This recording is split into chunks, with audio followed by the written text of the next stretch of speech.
Hey guys, this is Camfrey15, and I'm back at it with another video for you guys. And I'm back with another One Piece anime episode review for you guys. And I'm here to review One Piece anime episode 991. Listen, nothing really kind of much happens in this episode. So if this review is going to sound a little bit more quicker than usual, then well, that's the case because honestly, it's funny how the episode's like titled Yamato and Luffy, and Yamato and Luffy literally contain like legit the last like 4 minutes of the episode, and then episode's done. When I tell you this episode 991 goes by fast, it goes by fast. Now, it's probably because the pacing's taking so damn long to get onto the interesting parts, but I'll give it its credit. At least on a pretty interesting cliffhanger and stuff like that. So, yeah. Anyways, let's get on with the episode review. Obviously, last week we had what happened where Yamato got involved with Luffy's fight with Page One and Ulti. So we start the episode off with Chopper and Usopp still running away from Big Mom. And essentially Big Mom's about to do her... Eventually it gets to the point where they think they got her pretty good because they fired enough cannons on her. But essentially she does the whole... She activates a part of her devil fruit where she can essentially take away your lifespan, where she's doing the game or life or something, or no, not that. Life or death or something like that.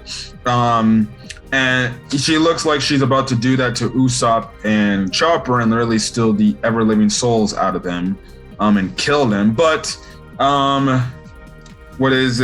Prometheus essentially tells Big Mom, I found the lady that is harboring or who stole Zeus from us, which we all know that was Nami from Whole Cake Island. So obviously that's the one thing that is getting Big Mom happy, and she's like, oh really? Okay. So she literally just walks away from Chopper and Usopp and lets them go. And she's after Nami now because Nami has Zeus.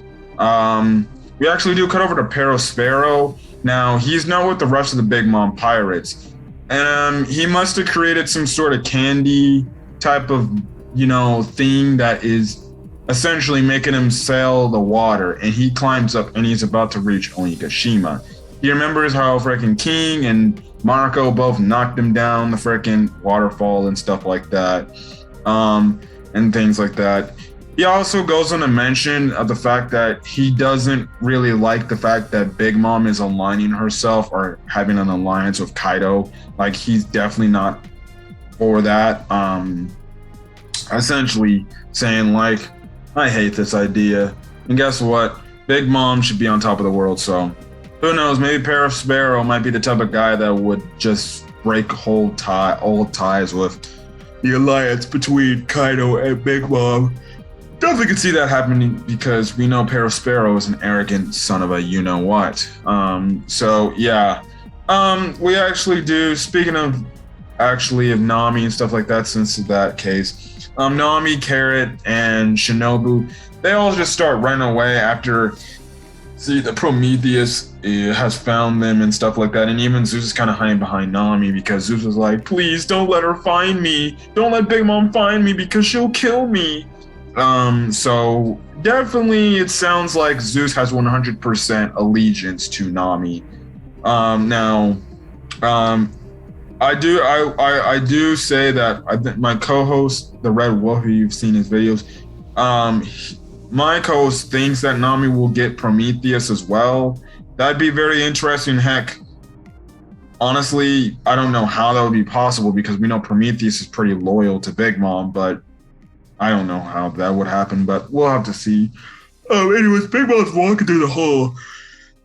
She started to create more homies and everything. Like, she's creating a homie of lamb, homie of freaking sandals. She just homies everything, and everything. And essentially, she makes a mention of the fact that Nami is headed to essentially the main hall. So, hey, that's what's going on there.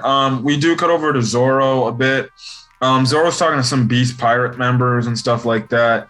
The Beast Pirate members mention that they're gifters and everything. We find out that some of these Beast Pirate members, they, I'm guessing, used to be captains themselves, and they all aspired to be king of the pirates when they had their own crews. But obviously, you know, when Kaido came across them, he essentially said, well, you're either dying or you join my crew. And obviously, these characters are super weak, so they obviously join his crew. And you have this one girl who's like, I guess has like these scythe blades. I'm guessing like she's supposed to be like a praying mantis type of thing or something like that.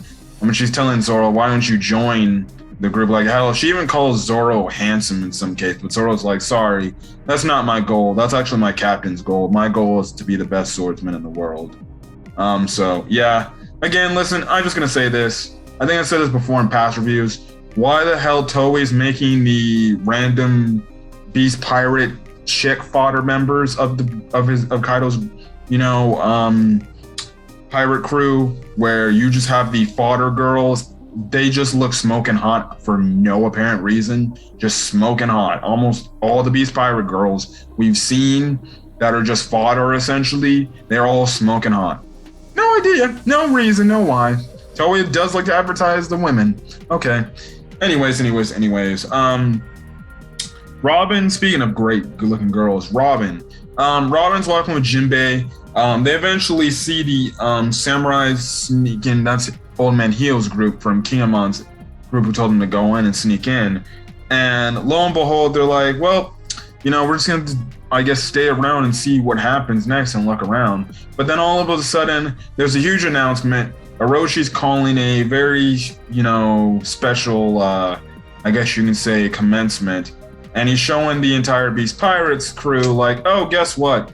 This is Odin's son from 20 years into the future, or who came back from the past, who came into the future 20 years from now, and he's there thinking that he's gonna kill me. But guess what? We're gonna publicly execute this boy. So yeah.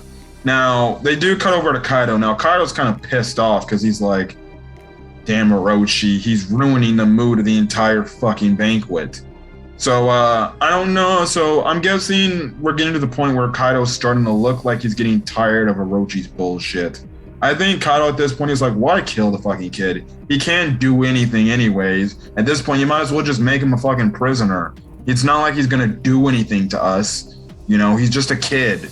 And we already know Kaido sees Momonosuke as a weak-minded individual. So yeah, we'll just see where that goes. But Robin and Jinbei clearly see this, and it's going to be interesting to see if Robin is going to do something to stop this potential execution from happening. Now, Ulti and Page One, they reawaken from their states. We kind of, well, essentially, Page One, we find out, you know, he got pretty, not badly damaged by Luffy, but he quote unquote says that Luffy apparently, you know, dislocated his jaw. So clearly that elephant gun must have messed him up. But still, Page One is just kind of just getting up from that. And he's like, that damn bastard probably freaking just dislocated my jaw. And I'm like, this dude's just standing up like nothing happened. And he's just rubbing his freaking jaw, his mouth area, like he freaking got his wisdom teeth pulled out.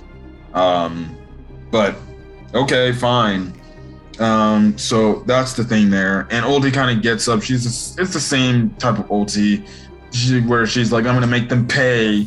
And she has the whole, like, I guess you can say like alter ego, where she's very hostile and aggressive, but then when she's talking to Page One, she's like, oh baby, don't leave me, baby, and stuff like that. I will admit, it is pretty funny. Ulti does get a nice laugh out of me because of her constant mood swings, I guess you can say.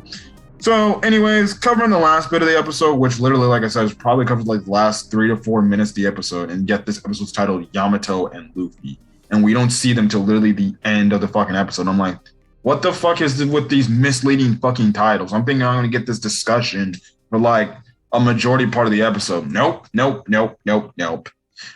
Essentially, Yamato is like, listen, you know, I need to talk to you. I need to really tell you something and everything. But Luffy is kind of like, well, I'm sorry. I would love to talk, but I have to go do something right now. So could you please let me go? And Yamato's like, but I gotta talk to you. And Luffy's like, but could you please let me go? And Yamato's like, but I need to talk to you. And Luffy's like, all right, if you're not gonna fucking listen, I'm gonna get out of here forcefully myself. That's when we kind of see Yamato and Luffy kind of go at it. Now, Yamato doesn't really fight back. Luffy's the one launching off all these attacks and stuff like that. And Yamato, honestly, to goodness, isn't being fazed by any of Luffy's attacks, which you have to question how strong is Yamato himself. He is Kaido's son, so it would make sense that he's super strong, I guess. But if we're, I know it's a new character, and I know you probably shouldn't judge with your new character, but Luffy's kind of getting his butt kicked. I'm just going to be honest. It's like, how is Luffy supposed to be Kaido, but he's getting butt kicked by, like, other people that I don't know about now. Albeit, he was getting his butt kicked by Scratchman and Pooh, and he's not really getting his butt kicked by Yamato, because Yamato's really into fighting back. He's kind of fucking his attacks and stuff like that. Now, Yamato continues on while they're fighting. He's like, look, I need to talk to you, even if it's in, like, right now. And can I do it?